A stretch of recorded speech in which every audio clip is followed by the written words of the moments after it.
Every single day, somewhere in a corporate office, a performance review is being written about an employee who is brilliant and creative and fast and completely exhausting to manage. And the manager writing that review has no idea. They are describing unaccommodated ADHD. I have spent years working with ADHD professionals, helping them build businesses that work with their brains instead of against them, find ways for them to be successful in corporate. And the more consulting I do, the more I see the same patterns play out inside companies and entrepreneurs in my world that escaped when they left. The same misunderstandings, the same mislabeling, the same talent walking out the door. Today, I want to talk about 5 specific things managers get really wrong about ADHD in the workplace. Because the cost of getting these things wrong is not just a performance problem. It's a retention problem, a culture problem, and a lot of cases, a legal problem. If you are an employee listening to this, I want you to feel seen today. If you're a manager or an HR professional who found this episode, I want you to walk away with 3 questions you can ask before your next performance conversation. I'm Alyece Smith. This is the ADHD CEO podcast, episode 213. Let's get into it. Yo. Yo. Yes. Yo, it's Alyece, say it right, no cap. ADHD CEO, yeah, we run this track. Systems that slap, brains built different. We make sales in our sleep, yeah, the hustle's efficient. This ain't fluff, nah, this is strategy raw for the ADHD. Minds breaking every law. Hit subscribe, don't miss a single show. We're running on dopamine, let's go. Let's go. Let's go.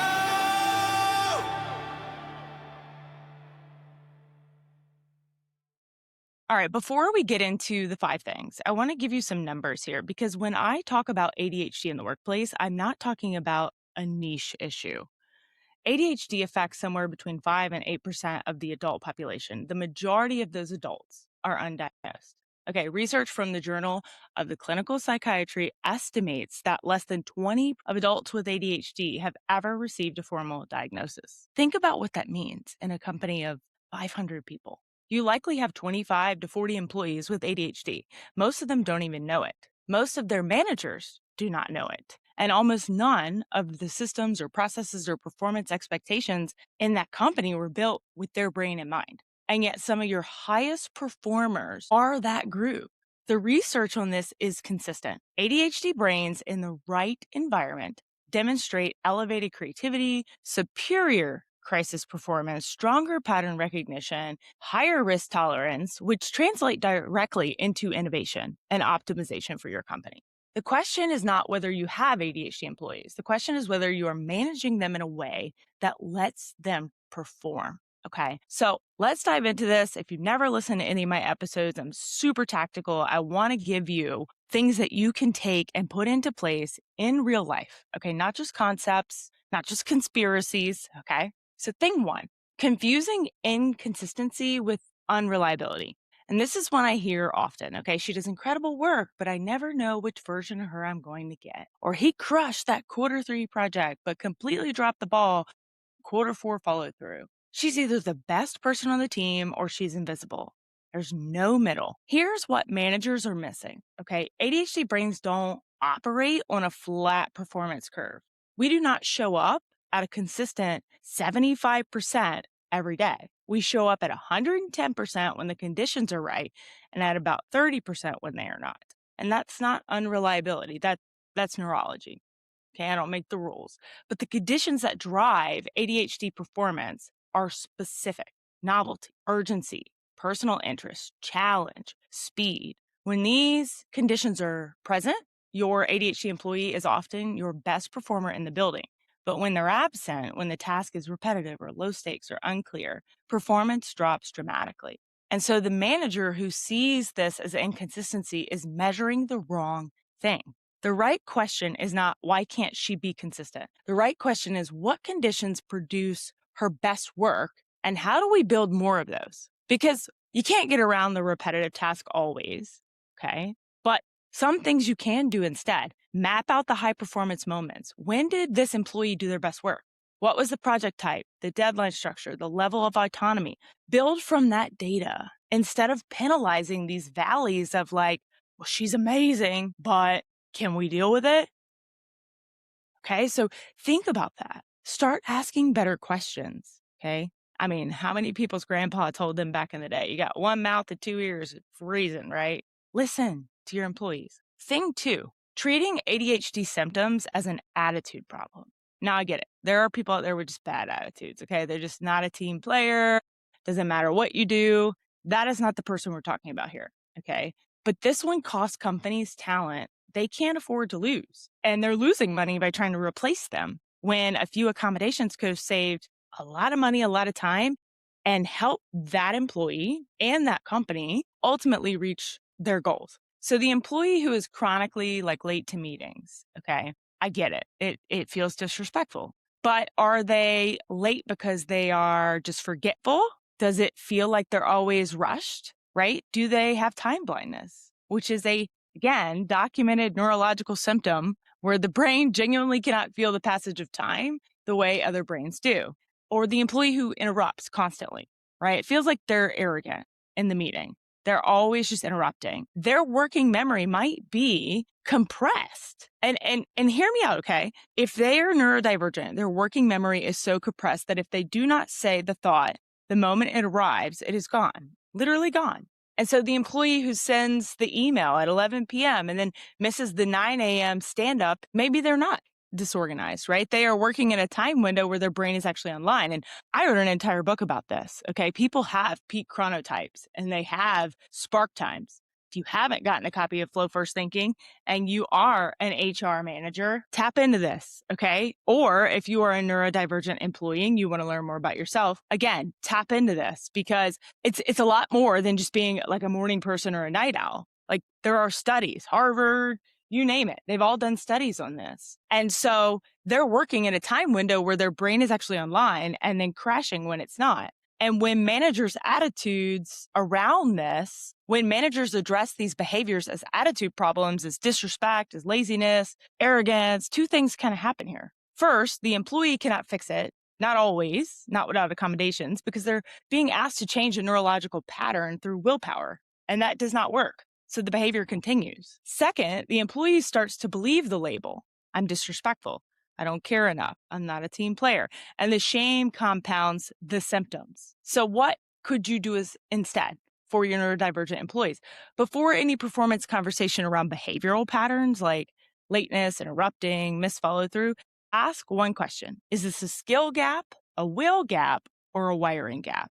Okay. A skill gap means they don't know how. You could teach that. A will gap means they don't want to. And that's often harder to teach. But a wiring gap means their brain is not set up without accommodations. And so most ADHD symptoms in the workplace are wiring gaps. They require an accommodation, not necessarily a discipline. And a lot of times they're very, very simple. Very, very simple. This is some of that work that I do in consulting. Okay. Thing three, equating busyness with productivity and stillness with laziness. So the ADHD employee who is maybe staring out the window might not be checked out. Okay. They might be processing. ADHD brains often need movement or white space or low stimulation periods to consolidate information and access that creative output. And sometimes that looks like disengagement from the outside. And it's frequently just deep cognitive work happening internally. And that's for your benefit, right? If they tap into that creativity and they're doing that deep work, you are the one who benefits from that. At the same time, the ADHD employee who is visibly busy, always in motion, always generating, may actually be in prep mode, moving fast without moving forward, highly stimulated, but not highly productive. So most management frameworks reward the appearance of productivity. Meetings attended, emails answered, butts in seats, tasks checked off. ADHD brains often do their best work outside of those metrics. In a burst at maybe 2 a.m., in a whiteboard session that runs 3 hours past schedule, in a conversation that seems off topic but produces this insight that changes the project direction. And so what you can do instead here, manage outcomes, not optics. Measure what the employee produces, not how they look while they're producing it. This is better management practice for all employees And it's the only management practice that works long term for your neurodivergent employees. Thing four here, designing systems for one kind of brain and calling it fairness. Okay, so we have this same expectations for everyone. And I hear this from HR teams. I've read this in case studies and I understand the intention. But the problem here is a system designed for one kind of brain applied equally to all brains is not equal. Okay, it is uniform, and those are not the same thing. Open plan offices are brutal for ADHD brains. That constant ambient noise, that visual distraction, unpredictable interruption, that all makes like sustained focus nearly impossible. And long, unstructured meetings without like a clear agenda are where ADHD employees lose hours of recovery time every week. So annual performance reviews with like vague feedback needs improved communication are absolutely meaningless. And I have personally been there.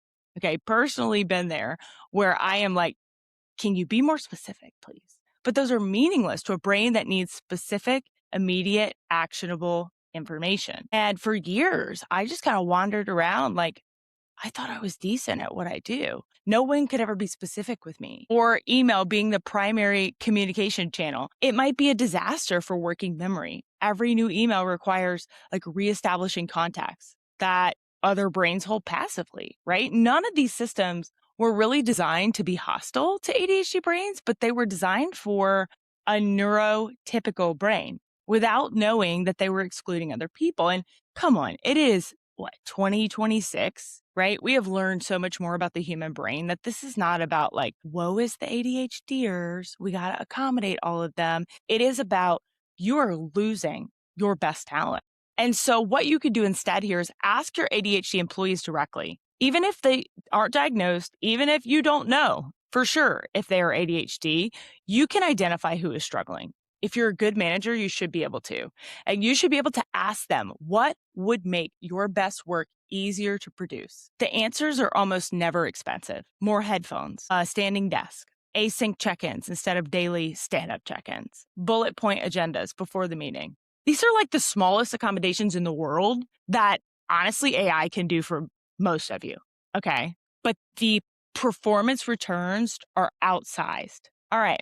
Let's get wrapping this up. So thing five, waiting for an accommodation, waiting for a diagnosis before offering accommodations. Okay, this one is the most expensive mistake on the list. All right. The average age of an adult diagnosed with ADHD these days is like 38. Most have spent their entire life, decades, being told they were smart, but lazy, creative, but scattered, full of potential, but unable to follow through. I did an entire keynote about but when if. She is so smart, but when she learns how to control her mouth, she will. If she doesn't learn how to stop being so dramatic, like I heard those things my entire life. And so by the time someone walks into your office in HR with a diagnosis, if they're brave enough to do that, they have usually been fighting their own brain and fighting a system that was not built for it for 20 years. And what companies will typically do is wait for the diagnosis, wait for formal accommodation requests, wait for the legal framework and the legal team to tell them what they can do. Meanwhile, your undiagnosed ADHD employee or diagnosed who just isn't comfortable addressing with you out of fear of retaliation or fear of being fired is burning out. And so some of this goes even further beyond accommodations and more about being a good leader, but they're managing their symptoms with caffeine, right? Or overwork and shame and performing brilliantly in bursts and then disappearing, eventually leading and leaving for, self-employment or a startup or an environment where the rules were written for them. And so the companies that win on neurodiversity are not waiting for diagnosis. Okay. They are building environments that work for a wider range of brains because that is better for everyone, diagnosed or not. Flexible work structures benefit every employee. Clear written communication benefits every employee. Outcome-based performance measurement benefits every employee. It's like our kids being penalized for being really good at math and not showing their work. It's the same thing, right? Why are we not measuring the output? So what you could do instead, stop treating accommodations as a compliance exercise and start treating it as a performance strategy. The question is not, what does law require? The question is, what does our employee need to do their best work? Those are different questions with very different outcomes. So here's what I want managers to take from this, okay? Or even entrepreneurs that maybe work with others. ADHD in the workplace is not primarily a problem of employees who can't meet standards. It is a problem of standards that were written for one kind of brain and applied to everyone as if we're all the same person. The neurodivergent employees in your organization are not your challenge. They are frequently your most creative, most resilient, most innovative people. And they are also the most likely to leave when they are not feeling appreciated or accommodated. The cost of replacing a single mid level employee is somewhere between 50 and 200% of their annual salary. The cost of a flexible work structure is almost nothing. Okay. You're not managing a performance problem, you are managing a systems problem. And a systems problem has a systems solution. So, with that being said, if you're an HR professional or a manager, and this episode gave you language for something you have been seeing in your team, I want to you shoot me a DM on IG at socially.awesome. This is the exact work that I do when I come into organizations as a keynote speaker or as a corporate consultant. We talk about what neurodiversity actually looks like on a team. Okay, what it costs when it goes unaccommodated and what specific changes produce the biggest performance returns. It is not a sensitivity training. It is not a checkbox. Okay, it is a practical, data informed conversation about how to build systems that let your best people perform at their best. So, if you want to bring that conversation to your organization, the link is in the show notes. If you want more information about me and my experience, check out Flow First Thinking, my book that came out earlier this year. I'll also have information on that in the show notes. And if you're an employee who heard yourself in any of those 5 things today, please share this episode with someone in your organization who needs to hear it. You do not have to explain yourself. Just send them the link. Take a screenshot of you listening to this, throw it in your stories and tag me at socially.awesome. I want to celebrate you listening, plugging in, learning more about your brain or your employees' brains. And please leave this episode a review. It is the best compliment you can give. It is how it helps other people find this conversation because your brain is not the problem, the system is. And I'll see you next week. Until next time, make it simple, make it social, make it awesome.